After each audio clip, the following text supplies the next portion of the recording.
ఒకరోజు ఒక పాత విశ్వాసి కల వచ్చిందంట.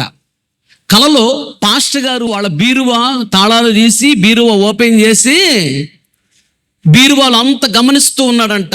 ఉదయాన్నే పాత విశ్వాసి కదా, ఆ పరిచయాలు ఎక్కువ ఉంటాయి కదా, ఇక వెంటనే ఫోన్ చేసి ఎవరికి చెప్పాలి ఇప్పుడు?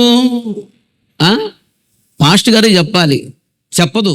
వెంటనే ఆమె దగ్గర ఉన్న నంబర్లన్నిటి ఫోన్ చేసి విశ్వాసులు మొత్తాన్ని చెప్పేసింది. పాస్టర్ గారికి ఒక్కడే చెప్పాల, విశ్వాసులు మొత్తాన్ని చెప్పేసింది.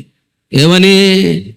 నాకు కలొచ్చింది రాత్రి, మా ఇంటికి వచ్చి మా బీరువా తాళాలు తీసి మా బీరువాలో బంగారం డబ్బులు ఇవన్నీ ఏమున్నాయని చూస్తున్నాడు. పాస్టర్ గారు దొంగోడు. అక్క ఏం మాట్లాడుతున్నావు నువ్వు? అన్న నిన్ను సంవత్సరం నుంచి మనం చూడలేదంటే నీకు తెలియదు, దేవుడు నాకు బయలుపరిచాడు. పాస్టర్ దొంగ.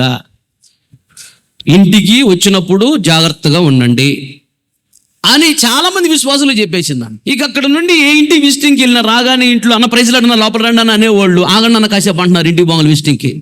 లోపలికి వెళ్ళి బీరువా తాళం వేసి తాళం తీసుకొని జాగ్రత్తగా దాచిపెట్టుకుని వచ్చి రండి అని లోపలికి అంటున్నారు.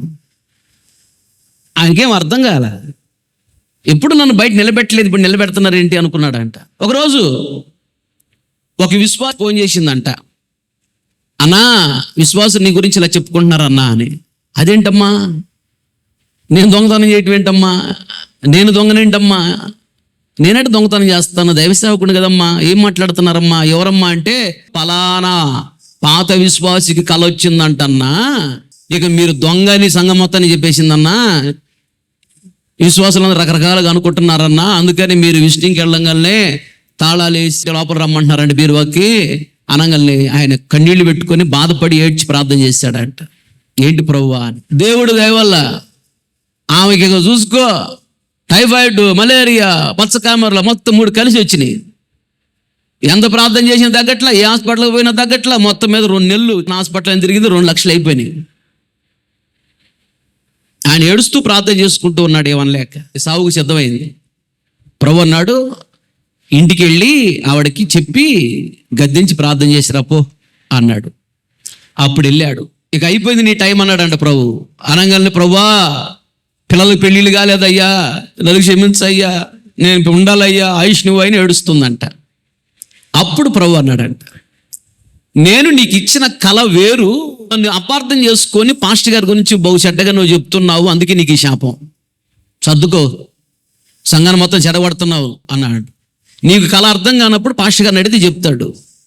పెద్ద తెలిసిన దానిలాగా అందరూ ఫోన్లు చేసి ఈ విధంగా సంఘాన్ని చెడగొడతావు, నువ్వు సర్దుకో, నువ్వు వద్దులే అన్నాడంట ప్రభు. ఏడుస్తుంటే అప్పుడు పాస్టర్ గారు వెళ్ళి ఏంటమ్మంటే అన్నా నాకు ఇట్ట కళ వచ్చిందంటే, నీ కళ వచ్చినప్పుడు నాకు చెప్పమ్మా, దాని అర్థం ఏంటి నేను చెప్తా. కళలో దర్శనాలు వస్తాయమ్మా, నీకు అది అర్థం కాదు.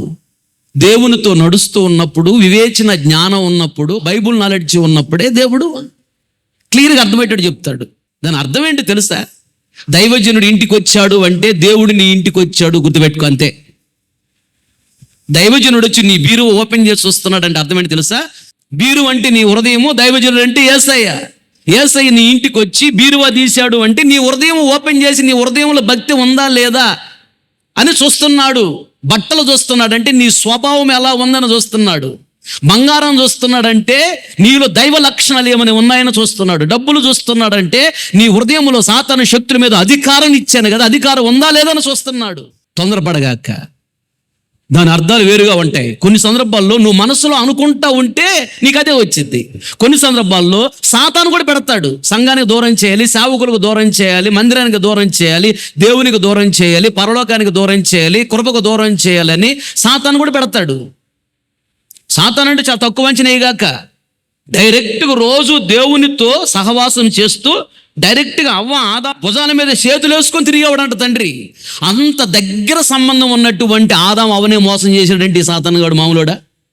ఇంకో విషయం చెప్పంటావా? పరలోక రాజ్యంలో ఉండే ఈ లూసిఫర్ గాడు 33 కోట్ల మందిని నాశనం చేశాడు తెలుసా?